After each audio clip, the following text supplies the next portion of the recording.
एक बहुत ही common question आता है, is it possible to learn English in 30 days? क्या इंग्लिश सीखना 30 दिन के अंदर पॉसिबल है? इसका आंसर एकदम सिंपल है, यस एंड नो। अगर डिटेल में समझाया जाए तो ये मतलब है कि मान लो अगर मैं आपको पूरा ग्रामर टॉपिक दे रहा हूँ और हर चीज नाउन, प्रोनाउन, एडवर्ब, एडजेक्टिव, ये सब आपके दिमाग में 30 दिन में डाल दिया, याद करवा दिया, तो हो सकता है और होगा भी कि आप इंग्लिश बोलना शुरू कर दें। लेकिन यहाँ पे एक और चीज भी लिखा है, what you will learn in 30 days you will forget it in 30 days. यानी जो चीज जितनी जल्दी हमारे पास आती है उतने ही जल्दी वो हमसे बिछड़ भी जाती है। वो किसी भी चीज के बारे में बात करें हम लोग यहाँ पे, तो इस प्रॉब्लम को टैकल करने के लिए क्या किया जाए, जो भी चीज आप सीखना चाह रहे हो उसको एक जर्नी बना दिया जाए। मेरा मतलब ये है कि सबसे पहले तो इसे देखते हैं, learning is a life long process. Learning क्या है? एक लाइफ लॉन्ग प्रोसेस है, लेकिन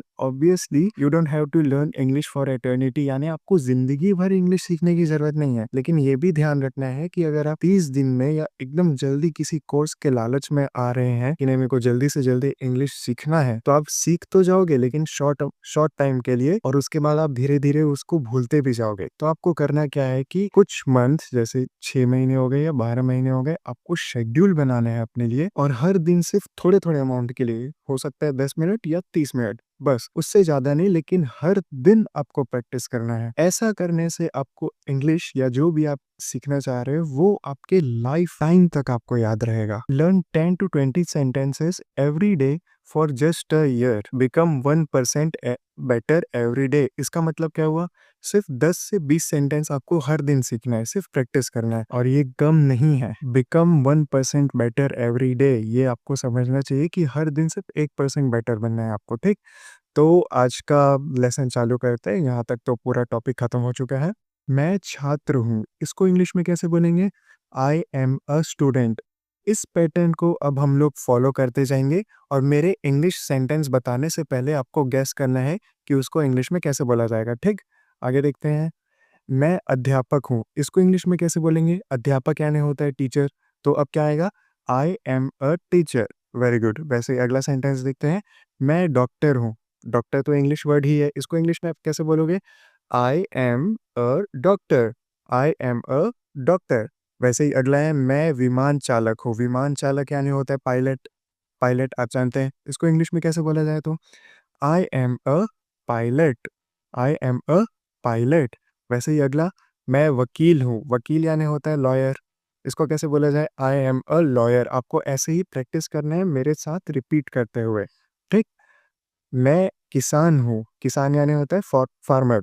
क्या? Farmer, FARMER। इसको इंग्लिश में कैसे बोलेंगे? I am a farmer. अब आप क्या हो, आपका प्रोफेशन क्या है, उसको आपको टाइप करके कमेंट में लिखना है। ये आपका अभी का स्टेज 1 का होमवर्क है। आगे बढ़ते हैं स्टेज 2 में, यानी पार्ट 2 में। तुम छात्र हो, तुम छात्र हो। आई एम वाले सेंटेंस हम लोग देख चुके हैं, अब आर वाले सेंटेंस देखेंगे। तुम छात्र हो, इसको इंग्लिश में हम लोग बोलेंगे you are a student. You are a student.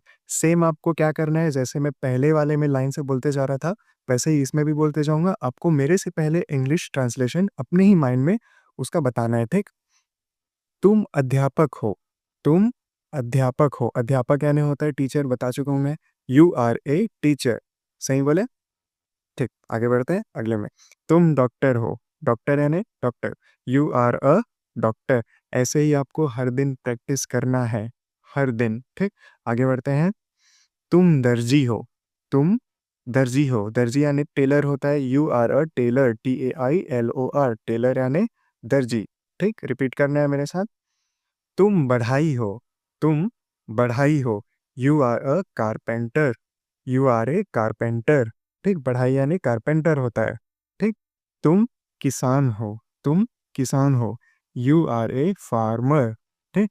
तो ऐसे ही इस पार्ट के लिए होमवर्क ये है कि मान लो किसी भी थर्ड पर्सन के बारे में आपको सोचना है, चाहे वो आपका फ्रेंड हो या कोई भी फैमिली मेंबर हो। अब बारी बारी एक एक करके एक एक इंसान के बारे में सोचते जाना है, और वो क्या है आपको बताना है। आप कमेंट में भी बता सकते हो या माइंड में भी अपने बोल सकते हो, लेकिन ज़्यादा अच्छा होगा कि आप लिख के प्रैक्टिस करो कमेंट में। सेकेंड होमवर्क ये रहा।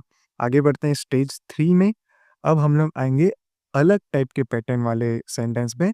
वह एक छात्र है, वह एक छात्र है। यहाँ पे आएगा एम हो गया, हम लोगों ने एम से सेंटेंस देख लिए, आर से देख लिए, अब इस वाले सेंटेंस का देखेंगे आईएस इज़, ठीक? He is a student, he is a student, वह एक छात्र है। वैसे ही वह एक छात्रा है, वह एक छात्रा है। यहाँ पे छात्र, जिस छात्र की बात कर रहे हैं वो एक मेल इंसान है, इसलिए हम लोग यहाँ पे लगाए हैं ही, हम लोग लगाए हैं ही। यहाँ पे अब हम फीमेल की बात कर रहे हैं तो ही के बदले आएगा she. She is a student, बाकी सेंटेंस सेम है यहाँ पे, ठीक? वह अध्यापक है, मेल, इसके लिए क्या आएगा? He is a teacher, he is a teacher.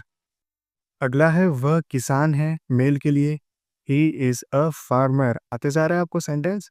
ऐसे ही आते जाएगा, आपको बस रोज़ प्रैक्टिस करना है मेरे साथ। इसी चैनल पे रोज़ वीडियो डलता है शाम को 7 बजे, तो अगर आपने सब्सक्राइब नहीं किया होगा तो सब्सक्राइब कर देना। आगे बढ़ते हैं अगले सेंटेंस पे। वह बढ़ई है, बढ़ई यानी होता है कारपेंटर, देखा है हमने। इसको इंग्लिश में कैसे बोलेंगे? He is a carpenter, he is a carpenter.